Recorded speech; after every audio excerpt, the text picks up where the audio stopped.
Rob here at etrailer.com, and today you're going to be taking a look at the eTrailer Class 3 custom fit trailer hitch receiver on our 2015 Ford Explorer.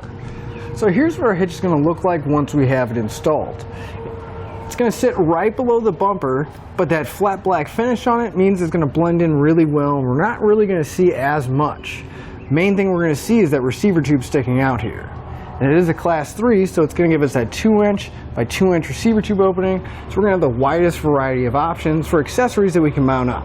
Now, regardless of what accessories we're going to use, everything's going to mount here on the side, the hitch pinhole, and our hitch is going to accept a standard 5/8 pin and clip. Now, these do not come with our hitch, but you can pick them up here at etrailer.com, along with some locking devices to make sure your accessories are nice and secure.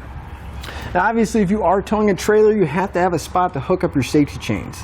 And our connection point is going to be at the bottom, welded onto the receiver tube here. And we'll have plenty of room to get most size hooks on or off. But keep in mind, if you do have some really small hooks, it may be a little difficult to come from the side. Now, if you're looking for a hitch, obviously you want to make sure that it's going to be up to the task no matter what we're using it for.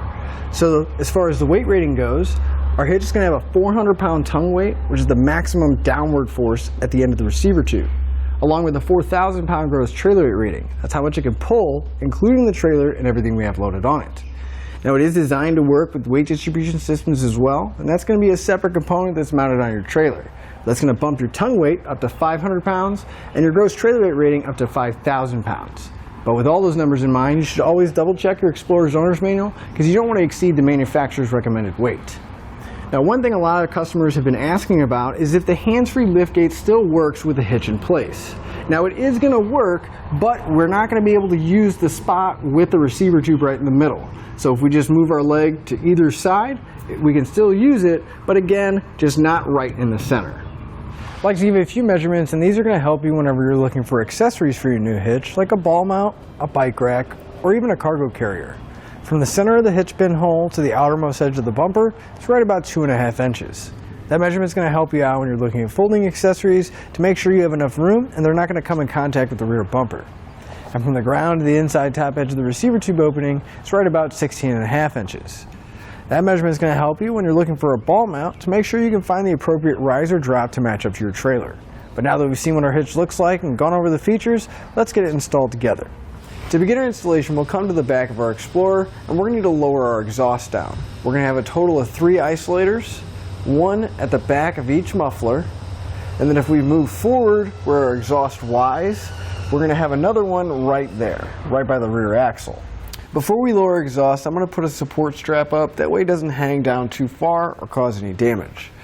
Just want to make sure you find a solid point on the frame or somewhere that's not going to move, and then I'll tighten the strap until we get those isolators loose. So it's definitely going to help if you take a little bit of spray lubricant and you spray it on the isolator and the metal hanger. It's just going to help it come off and slide off there easier. And at this point, you just take a pry bar or a long blade screwdriver. The main goal is just to slide that rubber piece off of the metal hanger. We'll repeat that for the other side and the other rubber isolator. And with both the mufflers loose and the hangers down, I'm going to go ahead and loosen that strap so we have a little bit more working room above the mufflers. Now we need to remove the actual rubber isolator from the hanger that's still on the frame. If it's on the muffler, you want to pull it off too, though. There should be a little bit of spray lubricant still on there, but we should be able to just grab it, kind of work it off. And we're going to pull the other one off, the other muffler as well. Now, the hanger, we follow the hanger to the frame rail. We're going to have 2 bolts that are holding it in place. We want to pull both of those out. We're going to have an 18mm socket and loosen and remove them.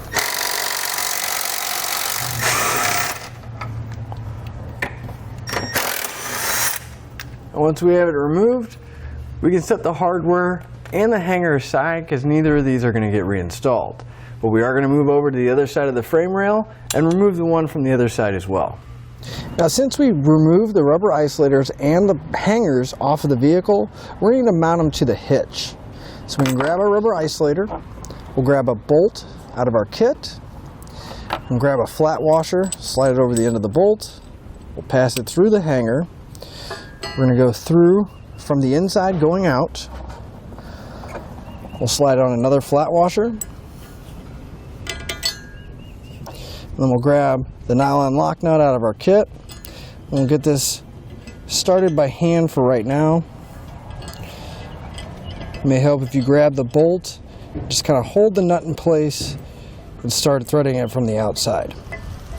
I'm going to grab an 11/16 socket and wrench, and we're going to tighten up that bolt just enough to where that isolator is touching, but it's not going to be crushing it. Still want a little bit of movement in there. Make sure you can still move it on that bolt. And we're going to repeat that on the other side as well. Now with an extra set of hands, we're going to lift our hitch into position. You want to make sure you put your pull wire through the hitch over on the passenger side. We'll lift it up, making sure that all the holes line up. Then we'll grab one of the hex bolts out of our kit. We'll follow it up with a conical tooth washer. There's teeth on there. You want to make sure those are facing up towards the hitch.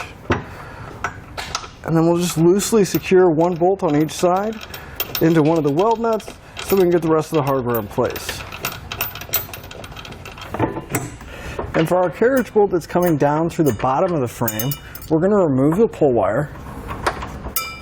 Then we'll grab a 1/2-inch flange nut out of our kit. And we're just going to loosely put it on. You just want to be careful not to push the bolt back up in the frame. Once you have all your hardware in place, grab a 3/4 inch socket and we can snug up all the hardware.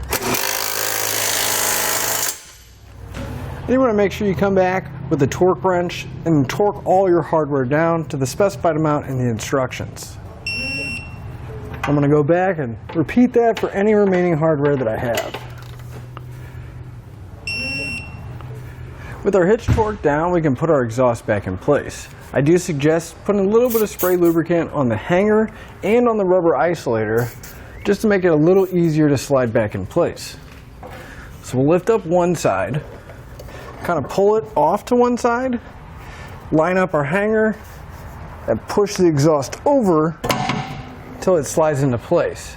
And it will be easier to get each side on individually and kind of work it back and forth. And with our exhaust back up, we can remove the support strap, and that'll finish up our installation. But that'll finish up your look at the eTrailer Class 3 custom fit trailer hitch receiver on our 2015 Ford Explorer.